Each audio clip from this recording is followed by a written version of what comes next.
Desde muy joven estudié el conflicto palestino-israelí y sé de la inmensa injusticia que ha sufrido el pueblo palestino desde el 48. Con estas líneas, Gustavo Petro arrancó un tuit que se ha hecho viral. El mandatario colombiano sigue con la espada desenvainada tras su mítico discurso en la ONU. Sí, como recordarás, en dicho discurso, Petro ya había advertido sobre las ocupaciones sobre territorio palestino y cómo esto podía ser caldo de cultivo. La bomba estalló y el último fin de semana las milicias del Hamas decidieron responder con la misma agresividad. Petro, desde sus redes sociales, ha dejado una serie de reflexiones que, por supuesto, van a desatar la locura en el primer ministro israelí Benjamín Netanyahu. Pero el líder colombiano no dará marcha atrás. Los detalles a continuación.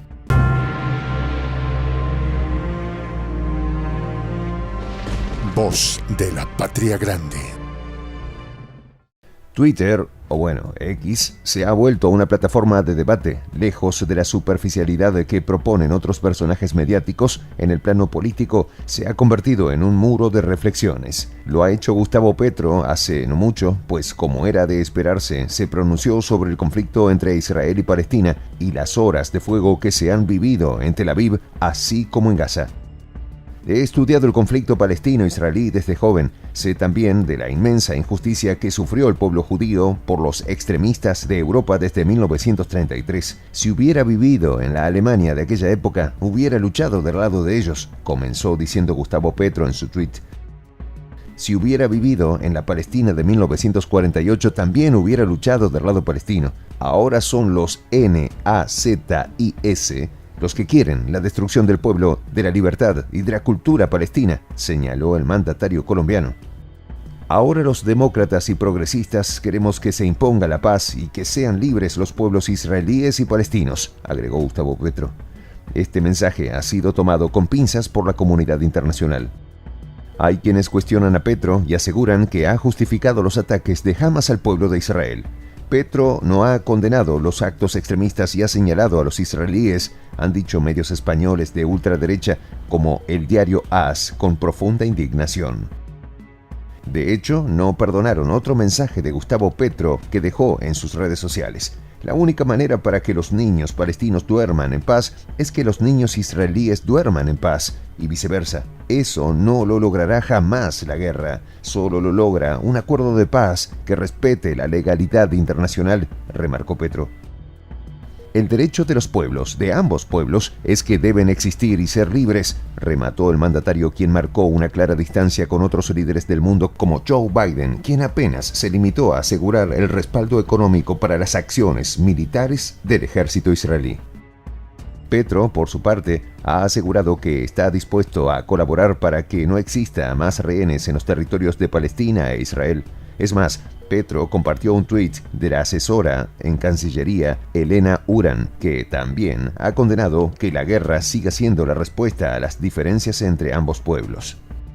Aunque haya asimetrías en una guerra, la postura de los terceros siempre debe ser la de abogar por la paz y el diálogo. Tomar partido es desconocer el sufrimiento del otro y conlleva a más violencia, señaló Uran. Pero Petro ha compartido más y más mensajes que, por supuesto, pondrán a rabiar al primer ministro israelí Benjamín Netanyahu. Fue el tuit de Atilio Borón desde Argentina, quien no se guardó nada contra los medios occidentales.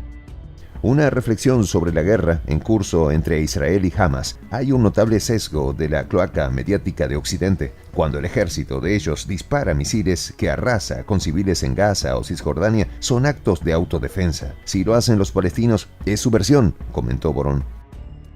Por su parte, la otra cara de la moneda fue el ultraconservador Álvaro Uribe, exmandatario colombiano. Uribe, quien también hizo uso de sus redes sociales, disparó contra la milicia palestina, culpándolos del conflicto actual.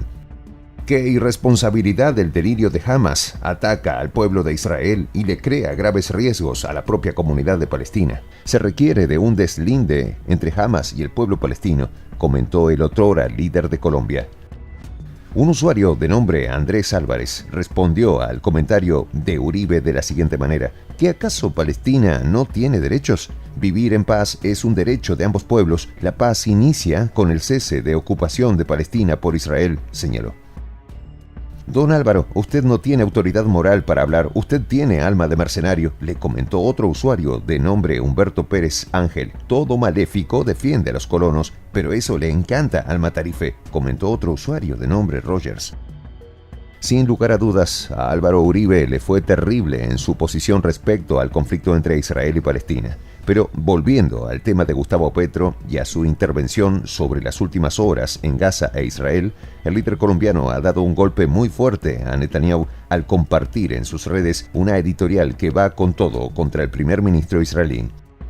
El portal Haaretz lanza un encabezado que golpea a Netanyahu. Él es el responsable de esta guerra entre Israel y Gaza, aparece arrancando la nota. El desastre que sufrió Israel en la festividad de Simchat Torah es claramente responsabilidad de Benjamín, señalan en los primeros párrafos.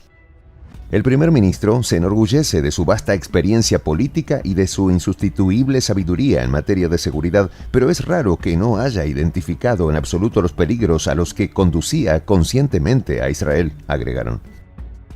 Establecieron un gobierno de anexión y desposesión al nombrar a Bezalel Smotrich e Itamar Ben-Gvir a posiciones clave, al tiempo que adoptaron una política exterior que ignoraba abiertamente la existencia de los derechos de los palestinos, relatan en la nota editorial. Gustavo Petro, además de esta editorial, insistió en su postura más de un corte humanista. De hecho, Marcos Pekel, director de la comunidad judía en Colombia, cuestionó uno de los tweets de Petro de la siguiente manera. Señor presidente Petro, los niños que perecieron eran judíos e israelíes a manos de extremistas palestinos, a lo cual Petro le dio la razón, pero agregó, no me parecen justos los gobiernos que se acostumbran a bombardear niños. Dios no bombardea niños, resaltó el mandatario colombiano. Petro, aprovechando el trino, ha sugerido al mundo ver un famoso material audiovisual que tiene que ver con la realidad del conflicto. En su red social, Petro compartió el cortometraje sobre la Franja de Gaza, donde se expone el cómo viven los palestinos ante la opresión. En este documental de abajo podrán ver por qué el pueblo palestino vive una de las peores injusticias del mundo contemporáneo, señaló de manera condenatoria el líder colombiano, difundiendo el tweet de influencer Daniel Mayakovsky. En dicho cortometraje se ve cómo un niño palestino queda en shock tras quedar atrapado entre los escombros. Un material desgarrador pero necesario para poder entender a todas las partes afectadas en un conflicto que parece no tener un punto final. ¿Y tú, crees que Gustavo Petro se equivocó en su reflexión sobre lo que ocurre en Israel y Gaza? Déjanos tus comentarios. Soy el J, Juan José del Castillo, director del canal Prensa Alternativa. Si quieres ser parte de la comunidad de la Patria Grande, suscríbete a nuestro canal. Si es que quieres que te lleguen las notificaciones cada vez que subimos un video, activa la campanita. Si quieres apoyar a nuestro canal económicamente, puedes hacerlo a través de PayPal. El enlace está en la descripción del video. A nombre del equipo de Prensa Alternativa, me despido con esta expresión en el quechua milenario, Tupananchis Kama, cuya traducción es hasta volvernos a encontrar.